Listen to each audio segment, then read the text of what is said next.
Alright, this is going to be a little bit meta because I'm going to be using OBS Broadcaster to show you me screencasting with Screencast-O-Matic. Otherwise, the screen will not appear as you need to see it. So the first thing I want to assume is that you know how to load Screencast-O-Matic, and I would get the actual full program, not just the Java applet. So that way you can have access to this screen right here. Whatever you record as a project, you will see that project in this list. And I've got quite a few on mine. From this screen, we can simply select a project to view it, or we can go back up here to our recordings. Likewise, we also just right-click and select it. And to delete a recording, just go up here to Manage Recordings, and then we can select whatever we want to delete or export, move, copy, whatever. I'm going to hit the X though to cancel out. And our concern is to just make a recording in the first place. So we're going to press this record button. And as you can see, it says launching the recorder. And it'll give you a warning if you don't have much disk space, which I'm going to ignore for now. And your max time is set to none, and you can change this depending on your computer. If you're using the free version of Screencast, you're going to be locked at 15 minutes. Otherwise, you can go as long as you want. Now for the narration, this is a bit tricky because sometimes if you click on the little arrow right here, this microphone screen is not going to appear. It's going to kind of just not do anything or just stay hidden. So if that happens to you and this freezes, then go from your size as full screen, drop that down to a 720p window, and then you'll be able to get your narration and choose the right microphone. I'm not quite sure why that happens. It's just a common glitch that I encounter, so be aware of that. So I like to actually start in 720p mode, and then after I've chosen my microphone, I then go to size and then full screen. So I have a 1080p monitor. At that point, it's pretty straightforward. You can either do your screen, you can do webcam and screen, which if I do that, oh man, here we go. Here, I'll give you a shot of this thing. There we go. So if I do webcam, we now have to choose the webcam from the drop-down menu here. And I'm going to use the Live Studio camera. And there it is. You can see me in the mirror over there in the background. And yeah, I don't really mess with this background color at all because mine's kind of chaotic. And I'm going to go ahead and hit OK.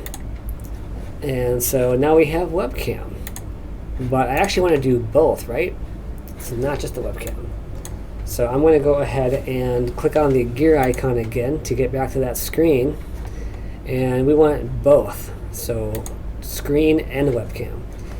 And what you're going to see now is that you can then drag this window, the webcam, wherever you want it to appear if you want people to see you as you talk, like my hands in the background in the mirror discs. I usually keep webcam off because the focus should be on the content, not me talking to you about the content. So yeah. But that's just my personal preference. So keep it at screen, begin your size at 720p, set your narration, set computer audio if you want to record the audio on your computer as part of the recording. And then you can set your size back to full screen or 1080p, and that should prevent most glitches from taking place. At that point, we can now record. So I'm going to go ahead and hit the record button. And we have a timer. 3, 2, 1, go. And we have the length of our recording down here in the bottom left. So 6 seconds, 7 seconds, 8 seconds. What might happen is, and I'm not doing it here, so so if you have multiple monitors, this pause button might disappear. It might be on your left or right screen. It kind of depends. So just be aware of that. If you can't see the pause button, it is there somewhere. And if worst case comes to worst, just go ahead down here to your actual screencast icon, and you can click on that way. And see, now it's gone. But it's still recording, and that's confusing as hell, right? So what you can do instead is if you mouse over the icon, click on the main screencast window, and then you can click here to pause. And now we have our icons back. So if you ever lose the pause or stop icon, that's how you can get that back. So we'll go ahead and hit record again, because we are paused. And let's say that, again, this icon is missing. I can't see it on the bottom left. So to pause the screen, just mouse over the little screencast icon here, click on that main window, and then click here to pause the recording. And I'm just going to go ahead and record again. And so what this is doing is every time you pause and then resume, you're making a single video. It's not chopping it up into smaller pieces. And that can be good and or bad. So what I'm going to do now is I'm going to go ahead and hit pause to pause the recording. And if I want to delete the recording, I can go ahead and press the delete button right here, or click on done. So I'm going to hit on done, and then I'm going to go and edit the video. So now we've got this screen right here. This is basically the video I just took. Now I'm not recording audio because the audio is here on OBS. So that's why my audio track is blank. Not a big deal, because I'm not showing, because what you would see otherwise is you'd see like a wavetable, just like you would right here. So this is your wavetable of audio that you can scrub through. This is a tutorial I made for a faculty member on their syllabus some time ago. And what you can do now is, again, on our main screen, your most recent recording is always at the top. So I'm going to go ahead and double or single click this. And we're back at our edit option here. And we have some options. I can redo the recording. I can delete it altogether. I can save it as a video file, so MP4. Or I can upload to YouTube. Usually, though, you're going to want to go in the video and play it back and maybe fix a few spots or delete some pauses or other phrases. And to do that, simply go down to Edit instead. And on the Edit button, we now have this timeline right here. And for me, the most important button for this timeline is actually over on the far right. It's the magnifying glass. So if you click on this, your timeline will now zoom in, and you can just kind of play the video along and then pause it in increments of 3 or 5 seconds. So, yeah. Pause it right there. So, to get back to the wider timeline view, just click on the magnifying glass to zoom out. And now we have our full timeline. This is useful because it can be really hard to edit a 15 or 20-minute video if it's, this whole timeline is 20 minutes long. You're going to be zooming forward and backwards way farther than you want. So I always zoom in and then start editing here. Now once you move your timeline someplace, you can see that right now my tool says cut right here. That's because the last tool that I used was the cut tool. Now over here on the tools menu, we actually have a whole bunch of options. For the cut tool, for example, if I go ahead and click on cut, we have a red line here, which is where our cursor, or where our timeline began. And now if I click over on the left, I can move the cut this way, or I can move the cut this way. And you'll see how the arrow icon changes. So now the arrow is pointing towards the left. So from our beginning marker to the end marker here, or on this side, pointing to the right. So beginning marker towards the end marker. And once you figure out where you want this to be, just go ahead and click on that little arrow. And now it'll select the entire area and then hit OK. And now you have your cut section. And what you will see is Screencast remembers the effect and where you put it. So these red little dots here are dashes. This is our cut mark. If I come back over here on that spot, this is that cut right there. So I can click on the cut and I can remove it and get that section back if I want to. I'm going to hit Control Z to undo the cut, undo cut, and let's keep going here. Other useful part for tools is that we have a overlay area, and we can overlay shapes like an arrow, or we can add text over the video. And we're just going to go ahead and click on the yellow box and then double click to type something like that. And what you can do is you can click over on any of these little circles around the text box and make that text box bigger, and you can rotate the text box. This bottom one in the middle is how you drag the arrow if you want to point to something like a speech bubble. I don't really use it that much because the arrow is so thin. It's not that great. And of course down here is where you want the text to begin and end. And these little triangles on the beginning and the end is the fade effect. So this is our fade in, and this is our fade out. And it does that for you automatically. And once you have I click and drag, so my little timeline marker, that little white line, is on the transition mark, you can then click on the transition and change what it looks like. So let's try a pop transition, and then go back. So fade in, pop out. So pretty straightforward. Now the default transition speed you can't really change very easily. So I don't worry too much about that. But yeah, so I'm going to go ahead and now hit OK. And again, Screencast will remember your effect, and here's that effect right there. And I can click on the text icon right here to adjust this if I want to, including delete the effect or copy it. Yeah. Now, since I had just used the text overlay effect now, if I click somewhere else, like right here, you will see it remembers the last tool that you used. So I have text right here, so I can easily add more text if I want to. The other one that I use a lot is the tools and overlay and the blur feature. And what blur does is it's kind of obnoxious because when you first make a blur, it's this tiny little square, and you have to kind of move your cursor over the little gray dots and then click and drag to make that area bigger.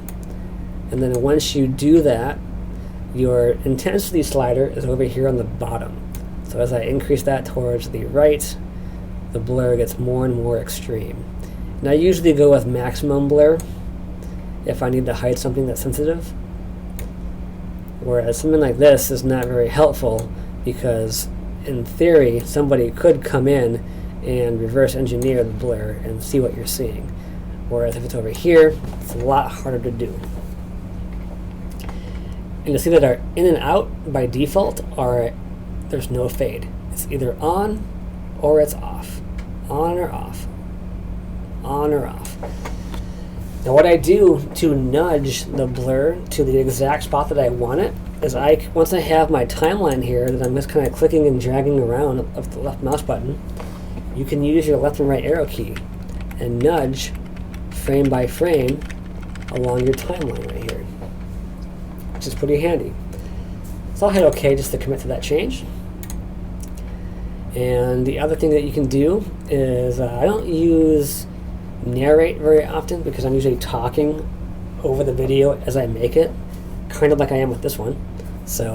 But you can add narration. That's additional to whatever you said. You can also replace video in a section or add a freeze frame.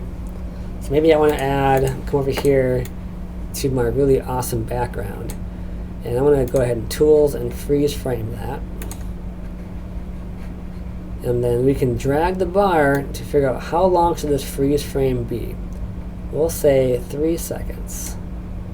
And then hit OK. And now, you'll see that that freeze frame has kind of a turquoise background in it. I've now frozen that frame for 3 seconds. And if I want to change that, again, just move your cursor over where the effect appears, and then click on the effect over in that list there.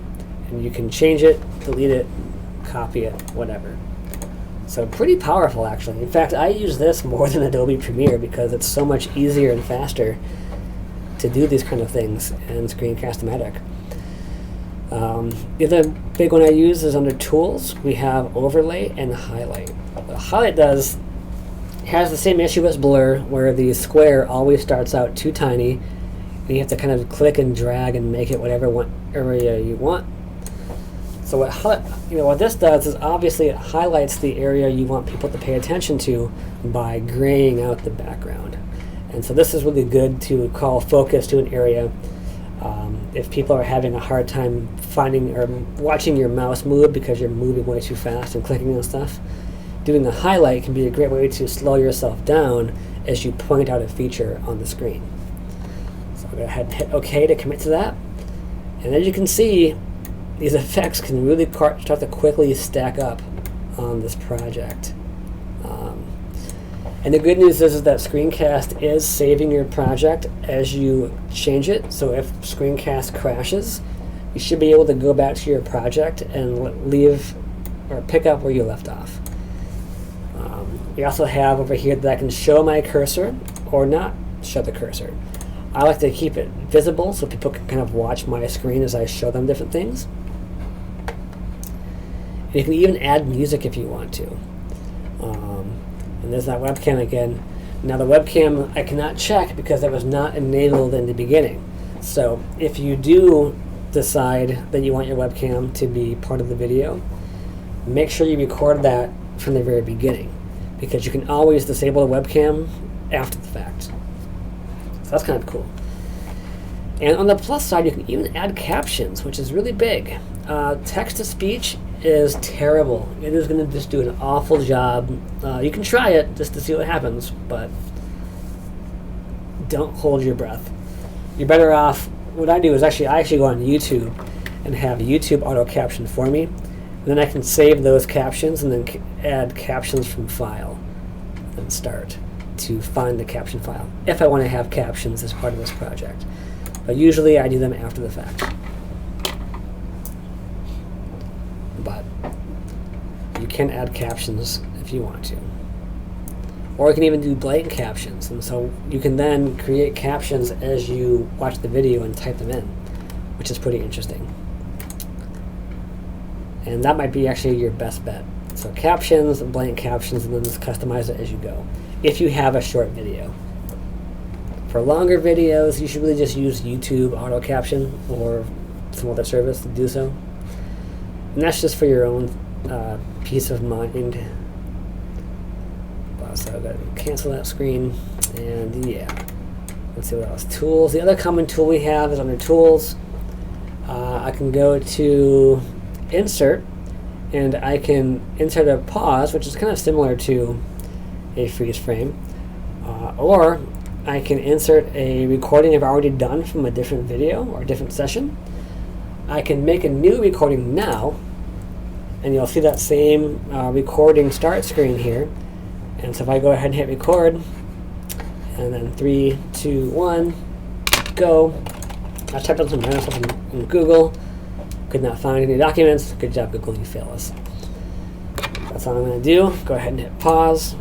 And then on that little menu here, go ahead and hit done. And now you can see that we can insert the video where the timeline marker was at. Or I can move it somewhere else. So I'm going to move that video over here instead, because I've changed my mind. And again, we need to, in this case, because we're inserting a video, we need to move the little blue line at our insert point. So over here. Hit OK. And now, there's that new video before you go back to the old one. So that is Screencast-O-Matic in its most basic form. And again, once you're finished editing, you can go ahead and hit done. And that brings you back to the prior screen. You can either save the video as a local file on your desktop, so MP4. You can give it a name, a type. MP4 as the default is probably fine and should stay that way. And then a folder. And then you can choose to highlight the cursor or not. So inside our edit options, we can choose to show the mouse or the cursor altogether. And then once you go to actually render the video, so save it or publish to YouTube, you can either have that yellow highlight on the cursor or not. And I like to keep the highlight on, just for the sake of simplicity. And then quality. So I usually go with the higher file because, you know, these are, even at high quality, these are very small files. These are optimized quite well. But I'm not going to actually publish this. I'm going to go back and then publish to YouTube. So same idea. If you have an account, you can use that account and automatically publish to it. Otherwise, this will be blank, and you can then connect your account to YouTube if you wish. Give it a title, description if you want to, tags. I don't usually do this until I get into YouTube because YouTube's easier. But the big one here is privacy. So for privacy, we have unlisted, public, or private. So unlisted is that the video is public, but people can't search to find it. They have to have the exact link to the video to view it. So I usually go with unlisted. And then category is optional, and then go ahead and hit publish, and you're good to go. And again, at any time you can go back to recordings, and you'll have access to all of these projects until you delete them. So you can always go back and change some things if you want to. But just do keep in mind that if you like a video and you're done with it, then delete the project, because these will eat up your hard drive space over time. And if you're curious, this is what I'm using on the side screen. So this is OBS Broadcaster. And so I'm using OBS to basically record Screencast-O-Matic. So I like OBS because it can stream from multiple cameras at once, different sources. But it's not screencasting for like tutorial stuff per se. You can do so. I'm doing it now. But Screencast-O-Matic really is kind of a better solution for demonstration tutorials off of your computer, in my opinion.